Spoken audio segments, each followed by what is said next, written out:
Mesdames et messieurs, bonsoir. Ravi de vous retrouver pour un nouveau numéro de votre émission à contour courant, l'émission qui pense l'actualité.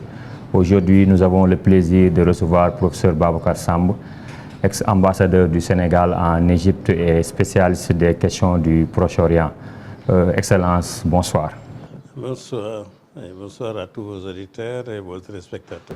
Merci. Voilà, je le disais, la crise israélo-palestinienne a pris un autre tournant ces derniers jours avec l'attaque du Hamas et la réplique très salée des Israéliens. Pourquoi cette crise depuis 1947 est devenue inextricable selon vous? Oui, cette crise, comme vous l'avez indiqué, depuis 1947, ça domine même les relations internationales dans le monde, parce que c'est la crise la plus longue et la plus difficile à résoudre, dans la mesure où il y a Israël qui pense pouvoir récupérer ce qu'il appelait Judée et Samarie, qui sont donc en même temps se trouve dans la partie où se trouve Jérusalem et où se trouve Ramallah, où se trouve Yasser Arafat. Donc pour eux, Israël, c'est pas seulement Israël qu'on lui a donné en 1947 dans le plan. C'est le grand Israël, Eretz Israël. Donc c'est difficile. Eretz Israël, moi, le grand Israël. Si bien que c'est retour aussi à la terre promise. C'est pourquoi Israël même, sa capitale officielle jusqu'à présent, c'est Tel Aviv. Ce n'est pas véritablement comme on le voit, donc Jérusalem. Jérusalem avait un statut international qui n'appartient pas au territoire palestinien ni au territoire israélien. Mais on avait dit que Jérusalem aura un statut spécial où musulmans, chrétiens, juifs peuvent s'adonner à leur culte en toute liberté. Mais par la suite, Jérusalem a été confiée au roi de Jordanie, qui l'a occupé jusqu'à 1994, pour 74 pour sortir de là, ce qu'on appelle donc la Cisjordanie, qui est une partie en réalité très liée avec la Jordanie, parce que la Jordanie aussi c'est un pays où 75% du territoire appartenait à la Palestine historique. Et 75% aussi de la population sont d'origine palestinienne. Si bien que le roi, pour faire la paix, même est obligé de prendre une palestinienne comme reine.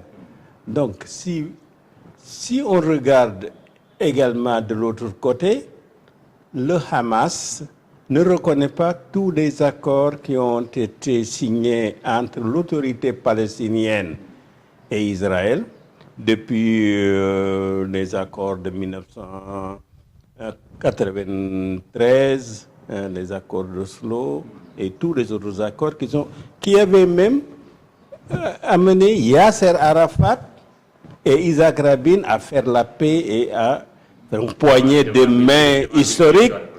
Voilà, donc on pensait qu'effectivement, qu'on avait un début de solution. Ensuite, il y a eu des problèmes et on a amené encore un autre plan qui est la feuille de route. La feuille de route, c'était une solution qui pouvait satisfaire tout le monde parce que c'était patronné par l'Union européenne, par les Nations Unies, la Russie, les États-Unis. Donc vraiment, il y avait une caution internationale de ce qu'on appelle la société internationale. Si bien que maintenant, si on avait appliqué tel quel, on aurait dû avoir la naissance de l'État palestinien, donc en l'an 2000. Mais par la suite, quand Isaac Rabin a été assassiné, bien entendu, en 1994, c'est Isaac Rabin, et ensuite, ce sont ce sont le Likoud, un peu extrémiste, comme le gouvernement de Netanyahou actuel, qui est le gouvernement le plus à droite dans l'histoire d'Israël. Donc, ils ont tout remis en cause. Ehud Barak, même qui était aussi travailliste comme Isaac Rabin, avait remis en cause et on est presque reparti donc au point de départ. Et maintenant, l'attaque du Hamas et la réplique très salée de l'État israélien, ces soubresauts-là, est-ce que c'est des soubresauts qui vont redéfinir les relations entre Israël et Palestine?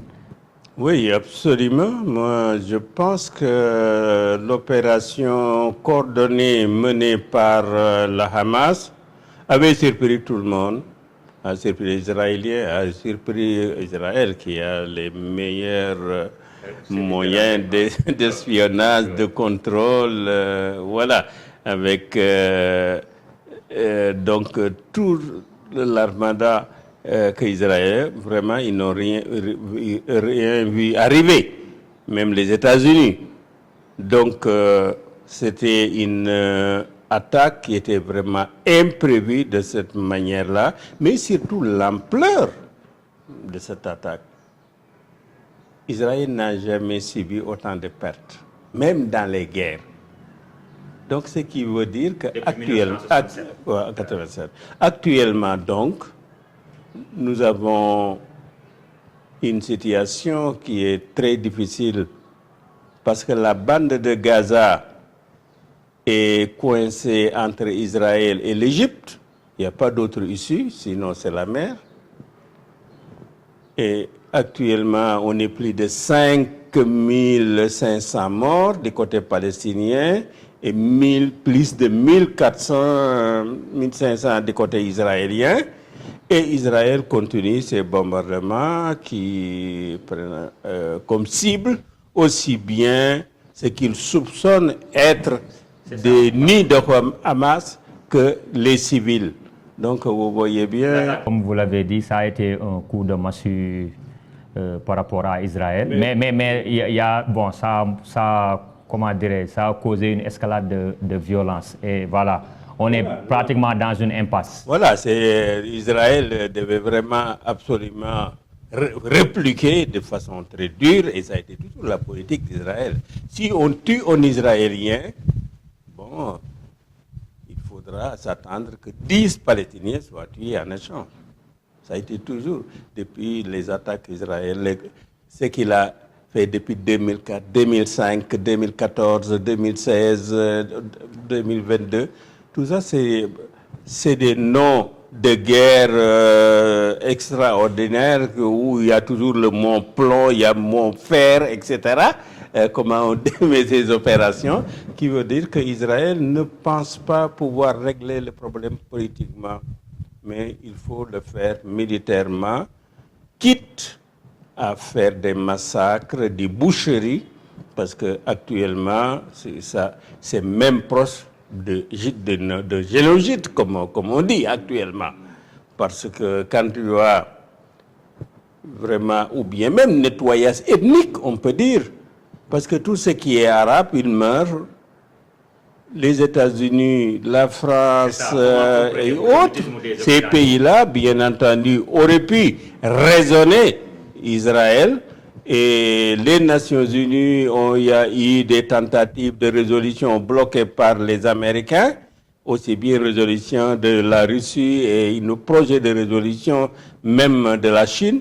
Bon, ce qui veut dire qu'actuellement aussi, nous sommes dans une impasse, aussi bien pour les Palestiniens que pour les Israéliens. Heureusement qu'il y a l'aide internationale qui commence à arriver, mais quand on asphyxie un pays comme ça où il n'y a pas d'eau, il n'y a pas d'électricité, il n'y a pas de carburant, les hôpitaux sont bombardés, les mosquées, églises sont bombardées. Il y a près de 22 mosquées qui ont été bombardées et il y a 2 synagogues qui ont été bombardées. C'était très violent. Voilà, donc je crois que ça, on est arrivé à un moment donné que peut-être il est temps pour retrouver la paix mondiale de revenir sur des principes humanitaires pour essayer de régler le conflit. Plutôt que de dire, comme le disent les grandes puissances, Israël a le droit de se défendre ou de poursuivre. Et comment arriver à cette solution si les deux pays se regardent en chien de faïence? Oui, mais justement, c'est là que c'est important de voir d'autres pays qui sont aussi bien amis à Israël et amis aux Arabes, surtout aux Palestiniens. Malheureusement, dans le temps passé des années 60 et 70, il y avait de grands nationalistes à la tête de beaucoup de pays, comme l'Égypte, sous Nasser, comme Saddam Hussein en Irak, comme Hafez al-Assad en Syrie, comme Ali Abdel Salah au Yémen. Et donc, il y avait aussi, même au Maghreb, les Ouari-Boumediennes. Voilà. Donc, c'est Kadhafi. Mais actuellement, bon, bien entendu, le monde arabe est très divisé parce qu'il y a certains pays arabes qui ont signé des accords, ce qu'on appelle l'accord d'Abraham en décembre 2020 avec Israël, dont l'objectif, d'après le document, était de favoriser une paix et une coexistence pacifique avec Israël, de développer une coopération, d'abandonner la guerre. Mais malheureusement, on voit bien que depuis lors, les pays signataires comme Bahreïn, Émirats arabes unis, le Maroc, voilà, ils auraient pu jouer un rôle, mais ils ne disent absolument rien.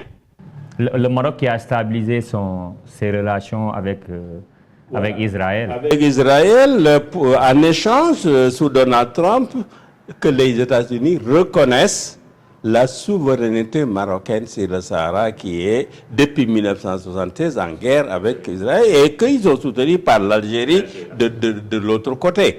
Donc, ce qui est difficile, donc le Maroc même commence à faire ouvrir donc, les consulats au niveau de Dakhla, hein, donc c'est les Sahraouis.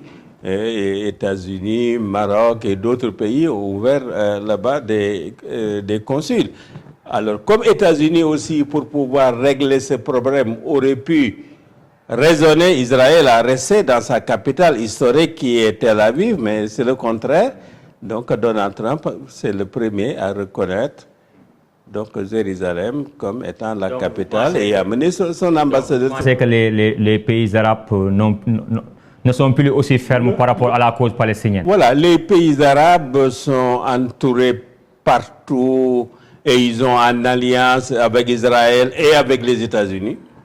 Parce qu'avant, il y avait certains pays qui étaient proches des pays des blocs de l'Est. C'était le cas de l'Égypte, c'était le cas de la Syrie, c'était le cas de l'Irak, c'était le cas du Yémen, c'était le cas de l'Algérie. Et qui étaient proches donc avec les pays de l'Est et la Tchécoslovaquie sous Tito à l'époque. Si bien, et c'est comme ça qu'on a créé en 1961 ce qu'on appelle le non-alignement, hein, sous Tito et Nasser et Nehru, c'était les... Hein, voilà, donc si bien que maintenant, les alliances qu'ils ont avec les États-Unis ont des bases militaires à Dahran, en Arabie Saoudite. Il a une base militaire en Syrie, la base militaire également en Irak. Et que, vous voyez, les États-Unis ont amené leur bateau de guerre, leur flotte, pour dire que, eh bien, que personne ne bouge. Hein, parce que tous les pays, ils ne veulent pas la régionalisation du conflit. Je ne parle pas de mondialisation, mais ils ne veulent même pas la régionalisation. Mais comment ça ne peut pas se régionaliser dans la mesure où il y a Israël, Hamas, mais aussi il y a le Liban, Hezbollah. Et il y a l'Iran qui est derrière le Hezbollah. Comment analysez-vous la position de ces deux pays particulièrement, le Liban d'une part et l'Iran? Oui, le Liban, c'est Hezbollah, c'est presque un État dans l'État. C'est-à-dire l'armée de Hezbollah est plus forte que l'armée nationale libanaise. Tiens, le Hamas, le Hezbollah, oui. Voilà. Et c'est eux qui soutiennent directement le Hamas. Et eux sont soutenus directement, aussi bien comment dirais-je, l'Iran soutient directement le Hezbollah, et que aussi soutiennent, en tout cas, soutient aussi le Hamas sur le plan financier, etc. Mais je ne sais pas sur le plan militaire. Si bien que maintenant on se trouve dans une situation où le conflit risque de s'étendre entre le Liban. Et si Israël fait des promenades à l'intérieur du Liban, c'est le gouvernement libanais qui va entrer en guerre. Israël aussi a bombardé, donc c'est les pays qu'il occupe dans la Cisjordanie. La Jordanie peut entrer en guerre parce que c'est très proche de la Jordanie. Et vous savez bien qu'Israël occupe également la Syrie depuis très longtemps, depuis 1967, si bien que la Syrie aussi n'est pas du tout loin de pouvoir, en tout cas, intervenir directement ou indirectement dans la guerre. C'est vrai que peut-être que le pays qui aurait pu poser beaucoup plus de problèmes à Israël, c'est l'Égypte. Parce que l'Égypte, c'est le pays le plus fort militairement dans le monde arabe. C'est le pays le plus peuplé également du monde arabe. Et deuxième le plus peuplé même du continent africain. Absolument. Après le Nigeria. Mais il tergiverse. Mais l'Égypte avait signé des accords. Vous avez les accords de Camp David après la guerre de 1973. En 1978, les États-Unis se sont engagés à prendre en charge une grande partie du budget de fonctionnement de l'Égypte. Hein? C'est-à-dire le budget jusqu'à nos jours. Et continuer à financer aussi le budget d'Israël et lui donner toutes les armes dont il a besoin.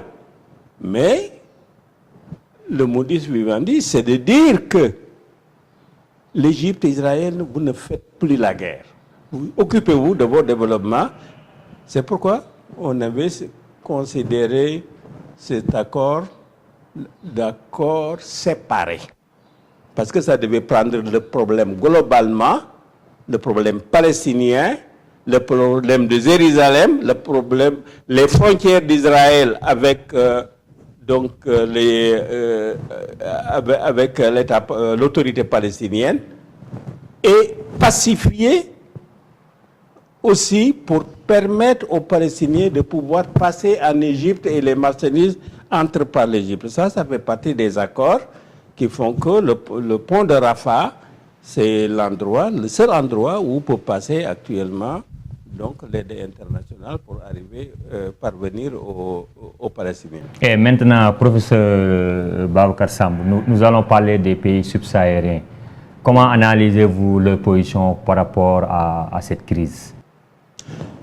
Les pays africains, il faut rappeler d'abord que tous les pays africains avaient rompu toute relation diplomatique, consulaire, économique avec Israël après la guerre de 1973.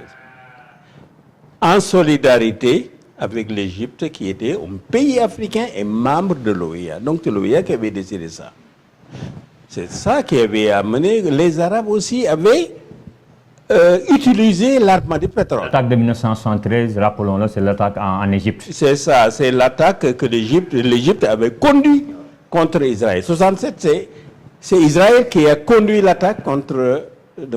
Donc 73, c'est ce qu'on appelle guerre du Ramadan, ou guerre de Kippour, ou guerre d'octobre. C'est la même chose. Si bien que maintenant, les pays africains, à part l'Afrique du Sud, Lesotho, Namibie, voilà, Botswana, tous les autres avaient rompu avec Israël. Mais quand on a vu les pays africains continuer cette lutte pour soutenir le peuple palestinien, et on voit les Arabes eux-mêmes aller faire la paix avec Israël, donc ils sont revenus reprendre leurs relations. Mais vous voyez bien que leurs réactions sont très molles. On n'a pas un seul pays qui a fait, pays Afrique noire, des condamnations très fermes et comme c'était le cas en 67, comme c'était le cas en 73. Mais nous avons également, c'est vrai, Israël qui était chassé du monde, entretient maintenant plus de 42 ou 44 pays des relations diplomatiques. Et que Israël, bon, c'est vrai, les assiste, les aide sur le plan agriculture ou sécurité. C'est les deux volets les plus importants. Mais ce que les pays arabes financent en Afrique, les investissements, c'est énorme. C'est de commune mesure avec l'aide israélienne. Mais nous avons vu un pays africain, donc le Rwanda, qui a envoyé je ne sais pas combien de tonnes d'aide à Israël, c'est le seul pays. Dans les déclarations, je pense que l'Union africaine, le président de la Commission a été beaucoup plus en avance que nos pays, parce qu'ils ont dénoncé les violences qui venaient de part et d'autre, mais en même temps affirmé très clairement la paix, c'est l'existence de deux États indépendants, souverains, avec des frontières fixées selon les résolutions des Nations Unies. Mais la plupart des pays africains n'ont pas véritablement condamné de façon très ferme, mais n'ont pas non plus soutenu Israël. Mais ce sont les populations, comme au Nigeria, il y a une grande manifestation, comme il y en a eu dans le monde arabe, comme le Maroc, même qui a normalement avec Israël, Maroc, Tunisie, Algérie, Égypte, mais surtout Jordanie, où il y a eu presque 1 million de personnes dans la rue. C'est la même chose si on voudrait réaffirmer ce qu'on appelle la coopération arabo-africaine depuis le sommet de Caire de mars 1977 qui avait institué une coopération entre le monde arabe et l'Afrique. Et si on veut aussi maintenir les acquis de l'OCI, l'OCI a été créé à la suite de l'incendie de la mosquée Al-Aqsa en 1969. Donc il y avait le comité Al-Aqsa au Maroc du roi Hassan II et ensuite ce comité s'est transformé en organisation internationale des pays islamiques. Donc, il y a ces deux volets où les Africains et les Arabes pouvaient vraiment manifester leur solidarité, leur sympathie et s'aider mutuellement. Mais on voit bien que l'OCI des réactions très molles. Il y a une réaction, c'est vrai, à Dakar avec l'organisation du COMIAC. Et là, on attendait même que le président de la République se prononce beaucoup plus clairement. Peut-être que vous allez y revenir par rapport à la déclaration du ministère des Affaires étrangères. Alors, donc, si bien que les pays africains aujourd'hui, il y a... Qu'est-ce qui explique ces positions? Moi, ce qui m'a le plus étonné, c'est le manque de réaction, disons, réactive et engagée et militant des pays où il y a eu des coups d'État, qui sont des pays comme le Mali, comme le Burkina, comme le Niger, voilà, qui parlent de la souveraineté nationale. Alors, tout le monde sait qu'Israël vole les terres des Palestiniens. Tout le monde sait qu'il occupe les terres et les champs des Palestiniens. Tout le monde sait qu'Israël n'a pas de frontières fixes. Et donc, vous savez bien, c'est l'un des principes les plus fondamentaux de l'OIA et de l'Union africaine, l'intangibilité des frontières. Parce que si on commence à te dire que le Sénégal dit cette partie de Gambie m'appartient ou partie de Guinée m'appartient, on aura des guerres à n'en plus finir. Donc aussi, je crois qu'il faut, quand on soutient la liberté, quand on soutient la démocratie, quand on soutient donc la souveraineté des peuples, je pense que les pays africains auraient pu avoir une solidarité beaucoup plus active par rapport donc à l'Égypte, qu'ils ont ensemble dans ce qu'on appelle la conférence islamique ou la conférence de coopération islamique maintenant. Et aussi, ils ont ensemble, certains pays arabes sont membres de l'Union africaine, comme le Maroc, la Tunisie, l'Algérie, la Libye et la Mauritanie, bien entendu. Mais la Mauritanie, je ne pourrais pas que c'est l'Afrique noire, c'est le pays qui a décrété 3 jours de deuil national. Un autre pays qui a décrété deuil public, c'est l'Iran, un jour. Mais je n'ai pas vu un seul pays africain qui a fait quelque chose de symbolique. Je n'ai pas vu un seul pays arabe non plus qui a fait quelque chose de symbolique. Sauf peut-être la réunion qu'on a fait samedi dernier au Caire, qui cherchait un peu à trouver des moyens de pression sur Israël et le Hamas pour une trêve humanitaire, mais que cette conférence de la Ligue des États arabes n'a rien donné, même pas un communiqué.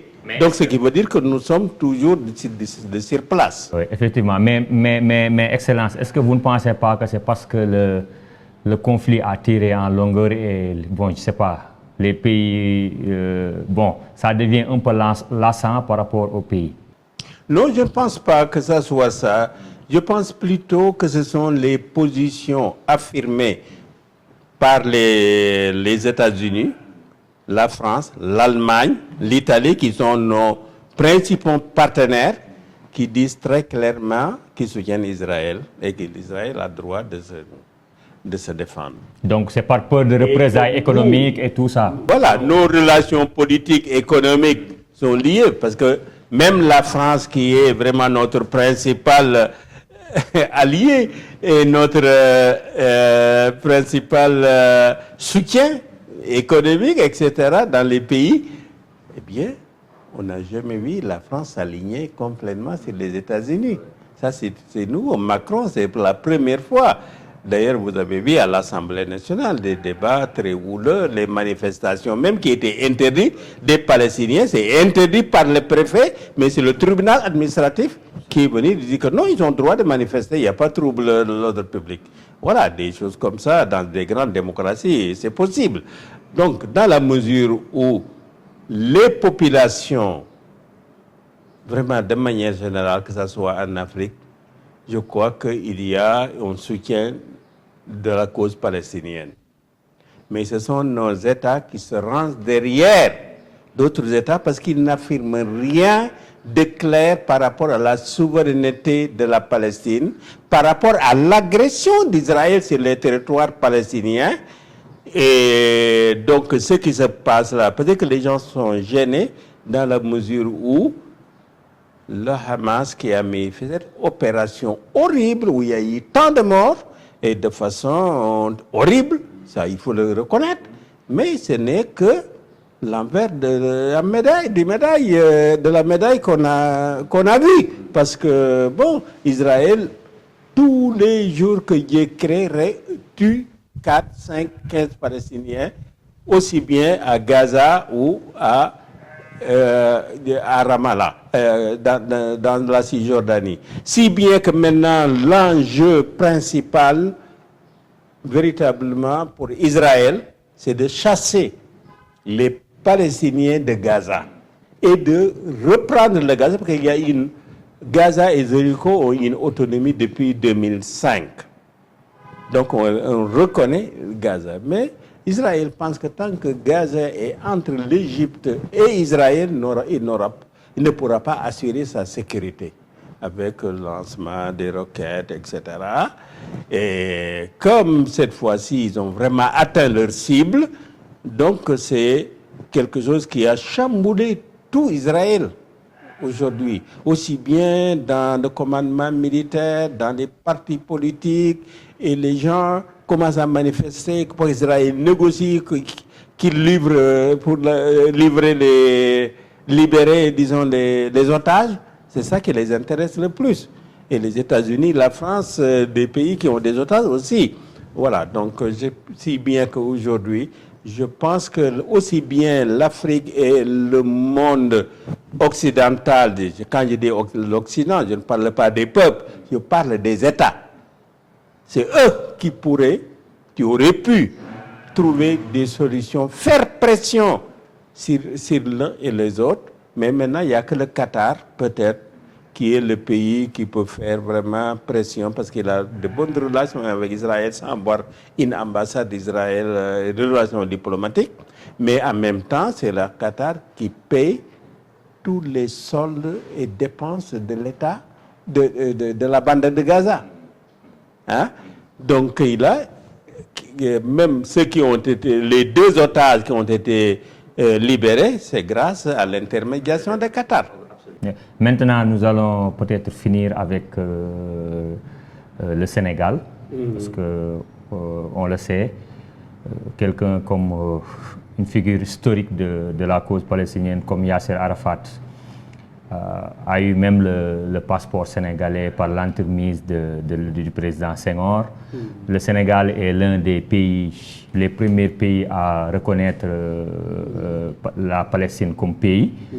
Donc maintenant, sur le plan historique et actuellement, comment analysez-vous toutes ces positions-là? Est-ce que c'est des positions qui ont évolué ou bien c'est des positions qui restent fermes? C'est des positions qui ont régressé, pour moi. Parce que le Sénégal a été toujours au devant du soutien de la Palestine.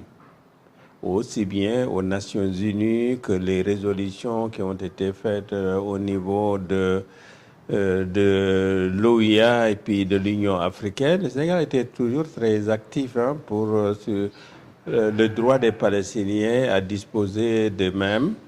Bon, c'est à ce titre que le Sénégal donc exerce depuis 1975 et il est à la tête du comité d'exercice des droits inaliénables du peuple palestinien. Aucun pays arabe ni pays musulman n'a jamais disputé même le poste. Donc ça, c'est un honneur. La position du Sénégal a été claire. Voilà. Et ça, on a vu sous Senghor, vous l'avez rappelé tout à l'heure. On a donné à Yasser Arafat ici une ambassade, une maison où il n'a pas rien. On a reçu la première fois Yasser Arafat, on lui a donné passeport diplomatique. Et Senghor, à l'époque, avait présidé même le comité des sages qui a été au Caire et à Jérusalem pour la paix, mandaté par l'OIA à l'époque. Je pense qu'il y a même un ambassadeur palestinien qui a été enterré ici. Oui, absolument. Il y a l'ancien ambassadeur palestinien enterré à Dakar. Il avait demandé qu'il est sénégalais, s'il meurt, que son corps reste au Sénégal. Sa femme, qui est décédée il n'y a pas très longtemps, c'est l'année dernière, également est enterrée au Sénégal. Donc je crois qu'il y a une régression de la position diplomatique du Sénégal par rapport à la Palestine. On peut comprendre que le Sénégal exprime sa neutralité par rapport entre l'Ukraine et la Russie. Et que le président était à l'époque président en exercice donc, de l'Union africaine. Donc il a été en Russie pour négocier avec succès la livraison de céréales.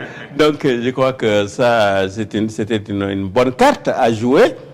Mais le Sénégal, mais la guerre Ukraine-Russie, c'est la même chose. C'est ce que Borrell a dit, celui qui s'occupe Joseph Borrell, de la diplomatie de l'Union européenne. Il a interpellé tout le monde qu'on ne peut pas défendre en Ukraine la souveraineté de l'Ukraine, dénoncer l'invasion des Russes et l'occupation des terres et même et se taire devant ce que fait Israël par rapport aux Palestiniens. Le Sénégal aussi ne peut pas mettre les deux sur la neutralité. Le Sénégal ne doit pas être neutre parce que ici, vous vous rappelez, il y a eu combien de manifestations après un vendredi de soutien au peuple palestinien? Depuis tout le temps, il y en a eu. Hein? Donc, moi, je me rappelle même, j'étais jeune en 1967, il y a eu des manifestations sur l'avenue de la République pour soutenir l'Égypte à l'époque. Hein? Donc, je crois que les Sénégalais, de manière générale, il y a des associations islamiques, il y a les chefs de confrérie, tous sont favorables à la Palestine. Et ils l'ont exprimé. Ils ont exprimé leur soutien. Et que donc, vous verrez bien... Et maintenant, selon vous, qu'est-ce qui explique cette régression? Cette régression, pour moi, c'est peut-être la diplomatie sénégalaise veut être une très grande diplomatie, et il l'est d'ailleurs, mais d'aller dans la diplomatie traditionnelle qui cherche à être neutre quand il y a des conflits et de pouvoir jouer les intermédiaires. C'est là que j'attendais le Sénégal, de dire que bon, c'est moi qui préside le comité des Nations Unies. C'est les Nations Unies, hein? C'est pas ni l'Union européenne, ni donc l'Union africaine, mais à ce titre, faire des déclarations au niveau du comité, premièrement, et deuxièmement, de prendre langue avec les États-Unis, avec l'Union européenne, en tant qu'État, pour dire que bon, ce que vivent les Gazaouis actuellement, c'est inacceptable, c'est inhumain, c'est véritablement nettoyage ethnique qu'il fallait véritablement amener les uns et les autres, même si ça n'aboutit pas, mais il fallait le faire. Qu'on sache que le Sénégal a fait quelque chose pour la Palestine. Mais là, je ne peux pas dire pour ce conflit ce que le Sénégal a fait, parce que le communiqué fait par le ministre des Affaires étrangères, c'est vraiment une espèce de neutralité. C'est vrai qu'on a dit qu'il fallait quand même, pour le conflit, pour arriver aux deux États. Ça a été dit. Mais il a dénoncé au départ les violences commis par la partie palestinienne sans le nommer. Mais il n'a pas dénoncé l'occupation et tout ce qui a amené donc cette situation comme si rien n'était. Donc c'est là qu'il n'y a pas d'équilibre. C'est comme on a vu d'ailleurs certaines télévisions ici qui ont donné leur micro à l'ambassadeur d'Israël dans les télévisions et radios. Mais ils n'ont pas donné. Donc aussi, les journalistes ou les Palestiniens, même si l'ambassadeur est là, il n'a pas encore présenté ses lettres de créance, mais il y a le chargé d'affaires qui joue le rôle d'ambassadeur. Donc on peut charger, vous pouvez chercher l'information et avoir aussi des déclarations de la Palestine et les relier, comme on a relié donc les déclarations de l'ambassadeur d'Israël. Et même le colloque qui s'est fait sur le dialogue des religions hier à la maison de la presse, effectivement, moi j'y participe jamais, chaque année on m'invite personnellement, mais j'ai tellement dit et redit, tant que la Palestine n'est pas indépendante, je ne peux pas aller dans une réunion où il y a l'ambassadeur d'Israël, hein, parce que chaque année c'est sous l'égide de l'ambassadeur d'Israël, entre autres, que la fondation organise ce type de conférence, le dialogue, qui est bien, hein, le thème, dialogue interreligieux. Aussi bien musulmans, chrétiens, juifs et autres religions, mais le Sénégal... Il y a même des chefs religieux qui sont partis en Israël. Ah, oui, il y a des chefs religieux qui sont partis en Israël, des billets et séjours payés par Israël et qui n'ont pas été voir Yasser Mahmoud Abbas, mais ils sont restés en Israël et ils sont revenus. Ah, ils n'ont pas été en Palestine. Ça me semble extrêmement grave parce qu'Israël donne quelques moutons aussi, tabaski, hein, à certaines familles, quelques dizaines de moutons. Voilà, c'est des types de... La visite de l'ex-ministre des Affaires étrangères aussi, l'actuel ministre de l'Intérieur, M. Sidi Kaba, il était parti il y a quelques années. Ça a fait polémique aussi. J'avais dénoncé ça personnellement à l'époque parce que, ça je le dis et redis, notre problème en Afrique, c'est que c'est vrai, en matière de diplomatie, il y a toujours la consultation de quelques spécialistes quand tu vas dans un pays que tu ne connais pas.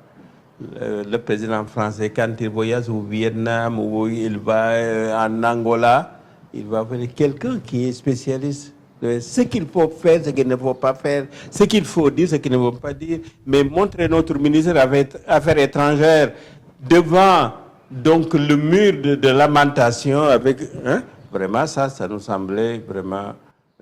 une provocation. Une provocation contre les Palestiniens et contre tous les musulmans. Mais il l'a fait par mégarde, par ignorance peut-être, excuse-moi le mot. Mais je pense que le Sénégal devait se justifier et essayer de rattraper cette erreur. On ne l'a jamais fait. D'accord. Maintenant, bon, je pense que nous sommes au terme de cette émission. Mais comme je l'ai dit à l'entame de cette émission, vous êtes un ancien ambassadeur en Égypte et je rappelle aussi que vous avez dirigé le département d'arabe à l'UCAD. Mais juste pour finir, comment jugez-vous la diplomatie sénégalaise de manière générale? La diplomatie sénégalaise, quand même, c'est une bonne diplomatie, hein? Qui a des bases solides dans le maillage des pays. Parce que le Sénégal est un petit pays qui a vraiment, je ne sais plus quel est le nombre actuellement, mais presque est présent un peu partout dans le monde. Hein, avec un ambassadeur qui couvre 3-4 pays. Moi, quand j'étais ambassadeur en Égypte, je couvrais aussi bien. Et c'est le cas jusqu'à maintenant, la Syrie, le Soudan et l'Égypte. Donc, il y a quelques ambassades comme par exemple le Liban et autres qui étaient couvertes par le Koweït. Bon, il y a des bizarreries comme ça. Mais je crois que ce qu'il y ait à dire que la diplomatie peut se parfaire, la diplomatie peut être beaucoup plus basée sur les principes de liberté, de démocratie, de soutenir les combattants de liberté comme Senghor l'avait fait contre donc l'occupation, la colonisation portugaise. Un pays ici à côté ou même en Angola et ailleurs ou en Afrique du Sud. Donc le Sénégal était avec ceux qui combattaient, était avec ceux qui cherchaient la liberté au prix de leur vie. C'est comme ça que, regarde tout ce qu'on a fait au temps d'Abdou Diouf, par exemple l'apartheid est un crime. Même l'enfant à l'école connaissait ça. Moi je crois que j'aurais aimé qu'on puisse des slogans comme ça, dire que le sionisme, je ne dis pas Israël, hein, mais l'idéologie sioniste, c'est un crime parce que l'idéologie sioniste a été assimilée à l'apartheid par les Nations Unies en 1975 dans une résolution.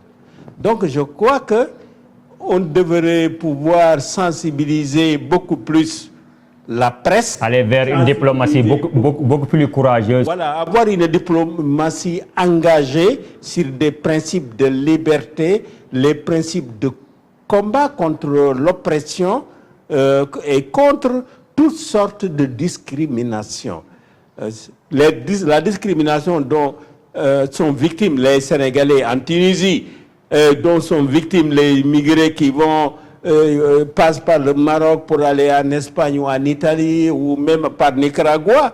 Donc je crois que tout cela, la diplomatie sénégalaise, sa présence est moindre par rapport à ce qu'on pouvait attendre. Parce que, et ça, c'est pas seulement le Sénégal, mais c'est le Sénégal qui a le plus de migrants clandestins.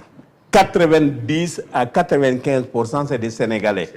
Mais c'est vrai qu'on a commencé à essayer de sauver, d'arrêter ceux qui veulent aller. Mais quand les enfants meurent dans la Méditerranée, qu'est-ce qui va les aider? Les Africains auraient pu aller recueillir leurs enfants dans le désert de Libye ou en Tunisie. Il y a quelques pays qui l'ont fait. Mais le Sénégal aurait pu surtout, quand je dis engagement, et liberté, souveraineté, faire un acte pour la Palestine. C'est-à-dire que je m'attendais à ce que le Sénégal fait un convoi humanitaire pour la Palestine. pour ce que la Palestine représente pour les Sénégalais, pour ce que l'honneur qu'on a donné au Sénégal de diriger ce comité aux Nations Unies. Mais là, on a l'impression que sur cela, il n'y a pas eu véritablement d'initiative très heureuse. Mais pour revenir vraiment à ce que je disais, c'est une très grande diplomatie qui a une présence appréciée dans le monde et que vous voyez bien que même là où il y a des conflits à RDC, dans le Sahara, au niveau du Liban à l'époque, le FUNIL, dans les années 70, et même au Mali, on a toujours besoin de nos militaires et de nos gendarmes et policiers pour contribuer à asseoir la paix et à défendre la paix à travers le monde. Ça, c'est, je crois, une très bonne chose, une très bonne orientation du Sénégal. Merci, professeur. Je vous en prie.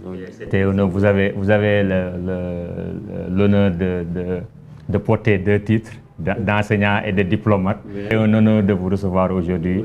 Chers téléspectateurs, c'était tout pour aujourd'hui. Je vous donne rendez-vous la semaine prochaine pour un nouveau numéro de votre émission à contre-courant, l'émission qui pense l'actualité. Merci et bonne soirée.